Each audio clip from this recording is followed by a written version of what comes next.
দোয়া করা মাত্রই কবুল করে কে? তবে তিনটা পদ্ধতিতে করে। চিল্লায় বলেন তো কয়টা? যখনই যা চাইবেন আল্লাহ বলে দেব দেব দেব দেব না, কখনো বলে না। তিন পদ্ধতিতে কবুল হয়। পদ্ধতি নাম্বার 1, কোন বিষয় আল্লাহর কাছে চাইলেন, দোয়া করলেন, আল্লাহ বলে দেব দেব বলেই তিনি দিয়ে দেয়, ফলে আপনি পেয়ে যান, আপনি খুশি। সুবহানাল্লাহ পড়েন। পদ্ধতি নাম্বার 2, আপনি আল্লাহর কাছে কিছু চাইলেন, আল্লাহ তখনও বলে বান্দা তোরে দেব, রিজেক্ট করে দিলাম এটা বলে না, দেব তবে এখন না, লেটার অন, একটু দেরি করে, পরে দেব, কখন দিলে আমার জন্য ভালো, আমার চেয়ে ভালো জানে কে। তাহলে মাঝে মাঝে সাথে সাথে দেয়, মাঝে মাঝে দেরি করে দেয়।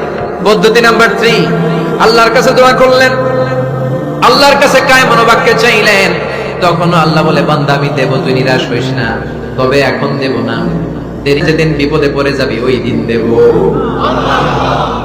যেদিন পিতা সন্তানকে চিনে না, সন্তান পিতারে চিনে